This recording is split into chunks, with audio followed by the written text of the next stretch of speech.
habang mayroon pang oportunidad na katulad niya na pwede, no? Pwedeng magtrabaho kami diyan sa ibang bansa. Yes. Gusto kong subukan. Opo. Kaya lang, ito po, hindi pa namin nababanggit to sa mga anak namin. Ganito pala, no? Pagka ganito na estado natin, nag-asawa si Papa Dins, parang simula nung nag-asawa siya, ang daming realization, ang daming observation, ang daming napagtatanto namin ni Mama Ka Business na ay dapat pala ganito, ay dapat pala ganun ano. May mga ganun po kaming na-observe. Kaya sa mga anak namin, kay Papa Ano kaya reaction Dins, nila pag napanood nila to? kay Dave, kay Budang, mali natin, no? Na kung talagang loobin ng ama na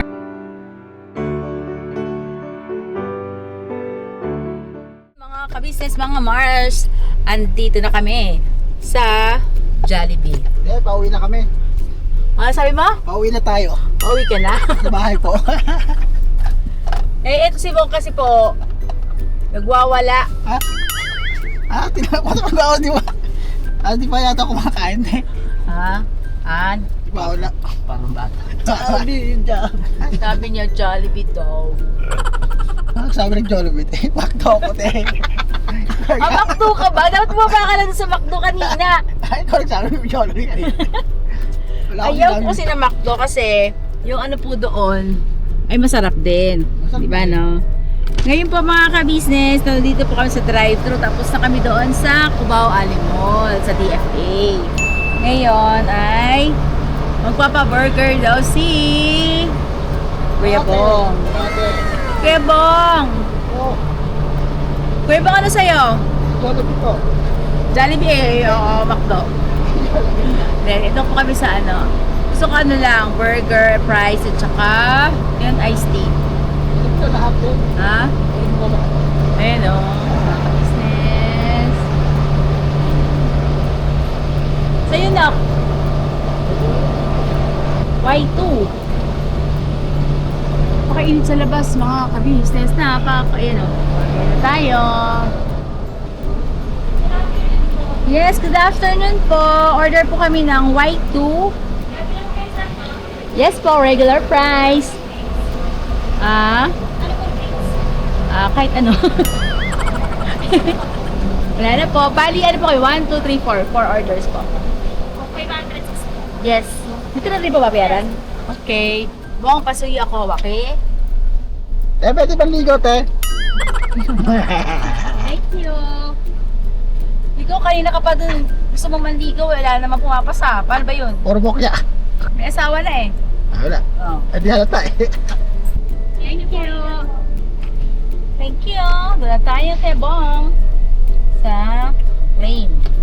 Magpapamerienda si Papa kasi sinama niya tayo eh. No? Kailangan pamerienda siya, diba?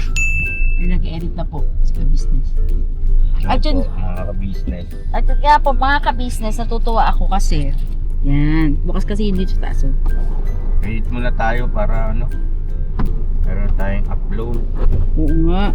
Yun, no, diba? Bali, ano po, ang kanyang passport ay to be schedule na, no? Na makukuha. Salamat sa Diyos kasi ganito yan mga ka-business. Yung passport po kasi ni Papa ay nawala. Matagal na siyang nawala. Nung 2010 yata yun or 2009 yan. Ngayon, nung nakaraan po kumuha kami ni Marily, kasama na namin siya noon. 3 kami naka-schedule. Tapos, binayaran namin yun, yung battery sa kanya. Pagdating namin sa DFA, ang sa kanya ay hindi namin na i-file kasi bakit? Dahil ang kanyang birth certificate ay hindi mabasa ang kanyang pangalan. Napakatagal na din po namin yun ang ginagamit namin at saka yun yung updated din sa PSA. Tapos, hindi po siya umubra doon dahil hindi mabasa, malabo. So, ang ginawa namin, ayun, yung sa kanya, hindi pa namin nakuha. Pero, ngayon po, natutuwa ako kasi, at kaninang umaga, at kahapon pa kami kinakabahan ni Marilee, kasi nga po, yung birth certificate din na kinuha namin uli, nung dumating din kahapon, ay, ganun pa rin, malabo pa din siya. Ganun pa din yung kanyang, yung spelling ng kanyang name ay hindi halos mabasa. Ngayon, nag-aalala din si Marilee kagabi pa kung paano ang gagawin. Kasi baka daw ay hindi tayo na naman hindi ka na naman daw makapasa uli sa interview. Ngayon, nagpapasalamat ako sa Diyos dahil, diba? Dahil ay okay naman siya. Pumasok ka sa... Yung birth certificate po talaga kasi niya ay halos hindi nga siya yung letter. Ngayon, natutuwa ako kasi sobrang sobrang saya kasi okay na. Kasi, sabi ko nga kay Bornok, diba kanina, yung sana makapasok na ba? Yung hindi makapasang makapasok na makukuha na natin kasi naman to kumbaga lost naman yung sa kanya. So may record na yung kanyang passport. Lost, tapos yung pangalan niya parang okay na naman, di ba paano? Tsaka tawag nito, mahalaga yung passport din sa ngayon, national ID. Ano to pa? Yung passport mo na ito ay di-deliver? Di-deliver yan sa bahay na mismo. Ayun, diba? Tuwang-tuwa ako dahil makakapunta na kami ng New York, Cubao! Yay! Walang iya. Yes! Thank you po talaga. Salamat sa Diyos. At okay na. Mga good time kayo ni Miss ka business, Makakapunta na kayo ng New York. Dahil dyan, magpapa-Jollibee ako dahil makakapunta na kami ng Bihira to si Mama. sa New York. Malay mo, hindi lang New York, Cubao, di ba? Anong malay mo, bilog ang mundo? Anong malay mo, magpupunta kami ng California. Kasi ganito yung mga ka-business. Yun nga, sabi ni Papa, ang wish niya, sana pag nag 50 years old na siya, ay makapunta kami ng abangan yan. Siyempre, masaya lang po ang isang Mrs. Ka-business dahil may passport na siya! Yay! Wala pa nga. Meron na yan kasi nga i-deliver na, di ba? At least sabi ko nga kanina kay Laborno, kinakabahan ako kasi nga baka hindi makakuha. Sabi ko, Nox, saan na ba siya nakapila? Kasi unang pila pa lang namin nung binasa yung kanyang birth ay yun nga, may pinapakuha pang may pinaka-certified na ewan ko ba yun? Ang sabi kay Marilee, makukuha yun doon pas mismo sa munisipyo. Wala siya sa through online. Ayan na yung Jollibee. Excuse lang po mga ka-business Pasensya na po kasi kasuhin ko lang ito. Bong, i-segregate mo na, Bong. Upload natin. Kasi wala po siya dun sa yung sa pipiliin dun sa true online na certified kasi yun yung mga ka-business. Yung pala, doon pa yung makukuha sa may mismong city hall, sa munisipyo. Yun, napakahirap din pumila doon. Ako ang Jollibee Bong. Ano yata isa? Burger. Burger at saka fries. Fries, okay na? Okay. Ano pang inaantay nyo? Assuming kayo dalawa. Yeah. Ha? Bong, Tusok. si Bong naka-red. Pwede ka ng model ng Salamat kaya. salamat ka dyan. Ang bait mo naman, Bong.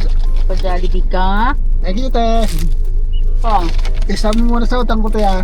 Ano ito yung kailan? Praise na lang, Bong. Wala na ba, te? Next time. Thank you. Sa inyo yan. Ang parang kabilis ang biyahe natin, Noklo.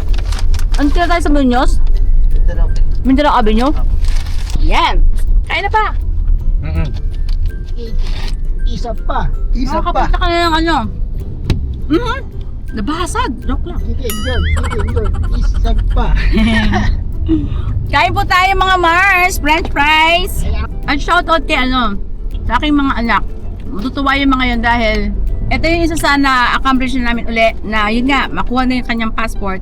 Maraming salamat. Siyempre, pupunta na kami talaga ng ibang bansa. Iiwanan namin si Bong. Bong. Hey! Ito Iwanan. mga ka-business. Si Bong po ay kinukuhanan din namin ng passport. Kasi naasikaso na po namin yung birth certificate ni Bong. Meron na, nakuha na ni Mama, naasikaso na. Tapos naasikaso na rin po yung ID niya, yung national ID, meron na rin po. Yes. So ngayon yung passport niya, asikasuhin na rin po namin para kung sakali man, sama-sama kami babiyahe. Sila Bornok, si Sideng, ganun din po. Yan, kailangan ay bawat isa sa amin may passport. Hey! Kasi hindi natin masabi. Di po ba? Yeah. Kaya lang, si Bong, ayaw niya sumakay ng aeroplano. Hindi, sasakay na yan. Kinausap ko na yan. Kasi pagka ayaw niya pa rin, ibig sabihin na hindi siya nagtitiwala sa akin. Tatampo ko sa kanya. Bong, wala akong magagawa. Tama talaga. Tama talaga.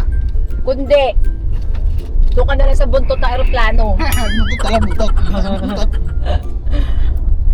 Ayan mga ka-business. Kasi, ganito rin yan. Kung bakit ko pinilit dahil na makakuha din siya ng passport ngayon. Ano na lang tayo pa? Ano? Masuko na lang tayo. Trabaho tayo dyan sa ano? Mag-OFW na lang tayo dyan. O, punta tayo dun sa mga kumari natin, sa mga Mars natin dyan. Mag-apply kami sa inyo na ano. Tagahugas ng pinggan. Ay, mahusay kami dyan. Pagdating sa gawaing bahay. Gusto ko na lang mag-OFW pa. Pwede naman, paalam ko sa mga anak mo. Kasi ganito siya, mga Mars, di ba? Kaya ko pa naman magtrabaho. Di ba? Tapos, marami kasi ang mga ano po natin, mga ka-business. Marami po ang mga nagmamahal sa atin, no? Sa kabuo ng ka-business family ng mga nandyan sa ibang bansa, ng mga ibig sabihin ay may kakayahan para matulungan kami. Actually, may mga nag-o-offer, may mga talagang nagpipresenta. Yun, inisip namin tuloy ni Mama ka-business. So, kaya, kung ano, subukan natin, tapos magtrabaho kami doon. At the same time, ay nagba-vlog, may pakita namin sa inyo yung sitwasyon ng mga kababayan natin doon. Yes. Tapos yung paano yung diskarte, pamamaraan ng pamumuhay doon. Di ho ba? Tsaka syempre mga lugar, pakita namin sa pamamagitan ng vlog. Kasi kung di po ako nagkakamali, once na nag-apply ka ng tourist visa o visa, ano po 1 month yata yun ano. Sa tourist? Oo, tourist. Isang buwan. Oh, may nababalitaan kasi ako, parang may ganun ang ginagawa ng ibang mga kababayan natin na ang visa nila tourist pero nagtatrabaho doon, tapos after 1 month babalik dito, tapos balik na naman. Ewan ko po ha, hindi po ako sigurado kung okay ba yung ganoon. Pero basta magkasama lang po kami ni Papa. Hindi pwedeng pupunta kami ng ibang bansa ay magkahiwalay. Hindi ako papayag. Gusto ko, dalawa talaga kami magkasama. Never kaming maghihiwalay. Never siya lang muna mauna o ano. Basta hindi ako papayag, dalawa po kami. Ngayon, ganito. Malay niyo po, ang akin kasi, gawin lang natin yung mga dapat gawin at kung kalooban naman ng Diyos mangyari, mangyayari, di ba mga ka-business? Ngayon ang akin, kasi bilib ako sa mga katulad ng mga kumari natin dyan, mga pare natin sa ibang bansa, na yun nga po, magkasama sila sa ibang bansa at nagtatrabaho at the same time. Katulad na nga lang din po ng kumari natin na sila Maring Anaw, tsaka si Paring Ramon, di ba po, nagtatrabaho din sila doon at may bahay sila doon. Kumaga yung hindi hadlang yung age mo para ka makapag-work pa. Oo nga. Yun. Kasi sa Sisipag nila. iniisip ko kasi pagtanda natin, kailangan kung pag nag-retire na tayo, wala na tayong kakayahan na maghanap buhay. At least kung nasa bahay man lang kayong dalawa ng asawa mo, meron kang gagamitin para sa inyong dalawang mag-asawa bilang syempre senior ka na. At least meron kang naipon din para sa naming dalawa, di ba po mga ka-business? Opo, tanda. Opo. Kumbaga ay hindi kami magiging pabigat sa aming mga anak. At syempre, may sarili-sarili na rin silang buhay, no, di ba? Kaya gusto namin ni Papa, minsan nung nag-usap kami, na gusto namin maging handa sa pagdating ng ganong stage na namin. Di ba po? Tsaka wala namang sama kung subukan natin. Yes!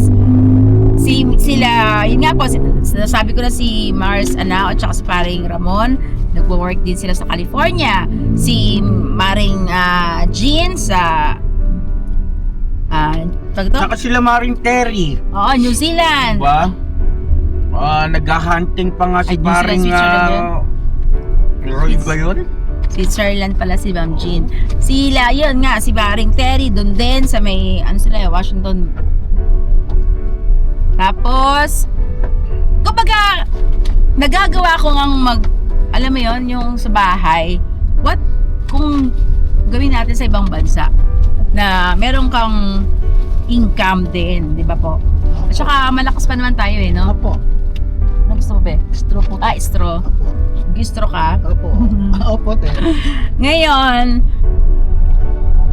itong passport mo na ito ay, yun nga, isa sa pinakamahalaga rin na kailangan nating ipunta sa sarili natin, di ba? Kailangan meron tayo. Meron Ano talaga yan? dapat. Necessity. Yes. Ngayon, dati kasi kinatatakutan ko po kasi yung katulad yung mag-abroad. Talagang number one yan sa kinatatakutan ko nung una. Nung kami mag-asawa pa lang, kasi ayoko talaga yung isa lang ang mag-abroad. Hindi ko alam basta ganun Go pa. Well, ako naman, syempre bilang padre de pamilya, kahit nung bata pa ako, lahat ng pamamaraan para mapaunlad ko yung kalagayan ng pamilya natin, syempre iniisip ko, kinukonsidera ko yon.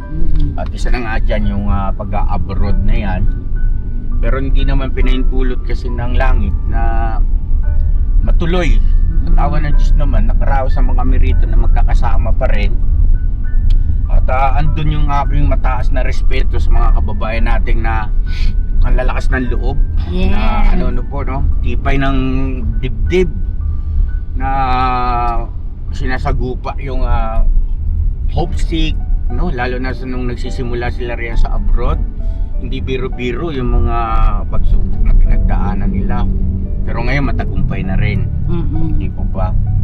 So, yun lang naman sa akin. At ngayong ganito na yung estado namin, mama, ako ay magsa-50 anyos na po, golden years na. Habang mayroon pang oportunidad na katulad niya na pwede, pwedeng magtrabaho kami diyan sa ibang bansa. Yes. Gusto kong subukan. Opo. Kaya lang, ito po, hindi pa namin nababanggit to sa mga anak namin. Ito, vlog lang ito ni mama. Hindi ko alam kung ano magiging reaction nila. At Kung sakali naman na maging positibo yung, ibig sabihin pumayag sila, ay gustong gusto namin. Yes. Mama, gusto namin subukan. Mm. Tapos, siguro mga 1 buwan, okay na yun. At saka doon sa ano pala, sa mga ka-business namin na yun nga, no, nag-o-offer na tulungan kami para maisakatuparan niyang pag-a-abroad na yan, pagtatrabaho dyan sa ibang bansa, kaming dalawa ni Mrs. Ka-Business. Makakaasa po kayo, masipag po kami. At Kahit aga kami ano. nagigising. Kahit anong trabaho yan, pwede. Sanay po kami, tawag nito, hindi po kayo mapapahiya sa amin. Yes. Oo. Tapos, ang ano ko pa dito, si Marily, pwede ko siyang iwan kay Papa Diens. Yes. Ganon din si Boss Dave. Yes. Diba? Kung At malalaki yung mga na bata naman po kasi ay mga maaasahan mo naman mapagkakatiwalaan lahat yung anak natin. Opo. Mga ka-business at ganito pala pagka ganito na estado natin. Nag-asawa si Papa Dins, parang simula nung nag-asawa siya, ang daming realization, ang daming observation, ang daming napagtatanto namin ni Mama Ka-Business na ay dapat pala ganito, ay dapat pala ganun may mga ganun po kaming na-observe. So Huwag yung wallet ko, bang? Ano po? Para sa bag na po. Kasi habang lumilipas ang panahon at nagbabago yung mga sitwasyon,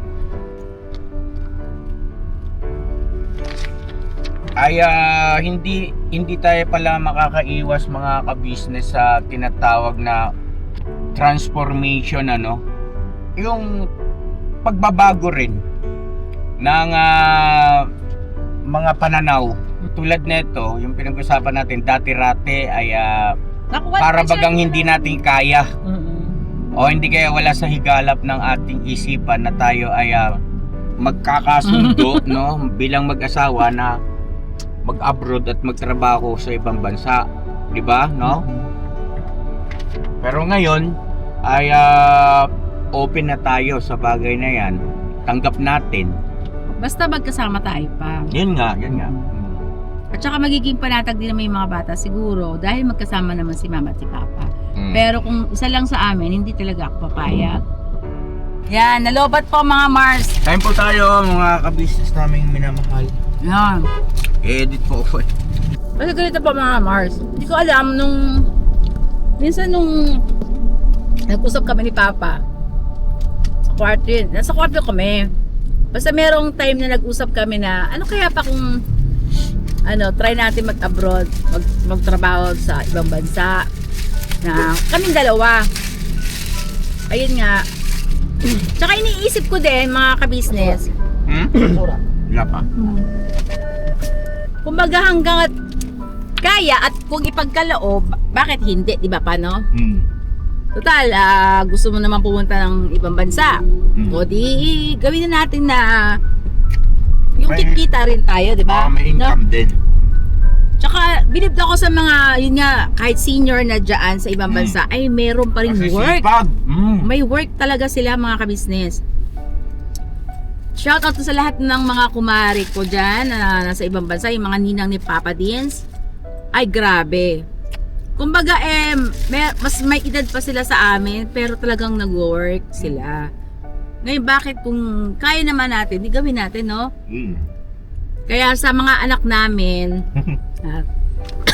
kay Papa Diens, pag napanood nila to. kay Dave, kay Budang, mali natin, no? Na kung talagang loobin ng ama na... Parang nagpapaalam ka na dyan sa vlog mo, Hindi, ang akin lang kasi maging... Palagay ko, kausapin natin ng ng bukod. Yun lang. Vlog mo na lang din ha. Uh-uh. Magkakaharap tayo. Tingnan natin kung ano yung kanila mga sasabihin sa loobin sa bagay na yan.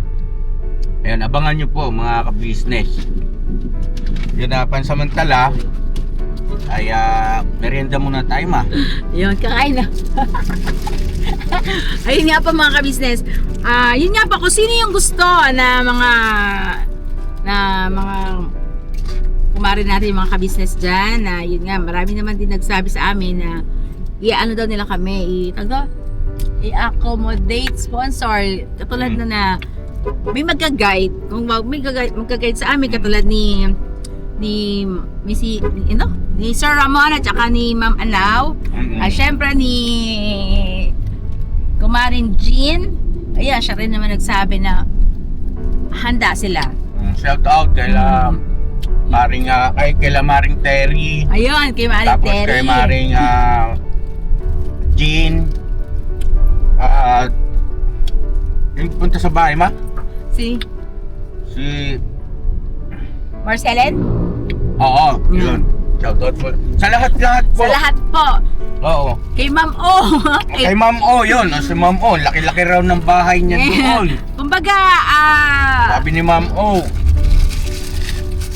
basta, kami po ay, yun, baka gusto nyo po ako i-message Thank you. na sige, go na, o diba? Asikasuhin nyo na yung Yan. ganito. Excited na rin ako. Pero, sa vlog na to, excited kami ni Papa. Hindi natin alam.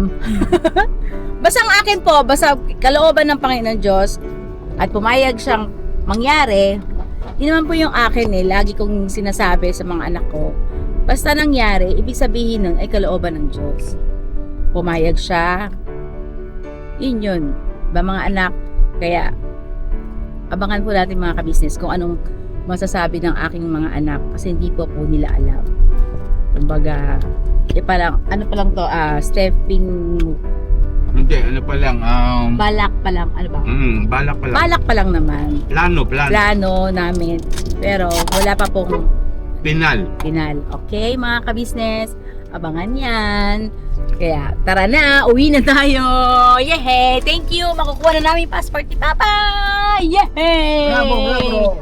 At si Bornok. Hello po.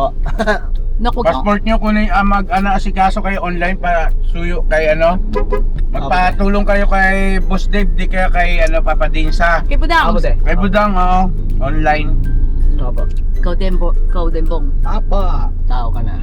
Tao po. Alam mo ba dati, Bong, may gustong mag-ampon sa'yo? Ay, dati po. Oo. Dati. Di ba Gusto kong dalhin sa Amerika. Di ba kwento niya na yan, te? Dati. Nakausap ko pa nga sa'yo dati. Di ba kwento mo na sa akin yung dati, te? Kaya sabi... Di ba nakausap po pa nga sa telepono yun? Apo. Kaya malay mo. Pero ka mundo. Oo, tara na. Uwi na tayo mga Mars. Never say goodbye. Tomorrow is another day. is another day. Bye-bye. Bye-bye. God bless us all.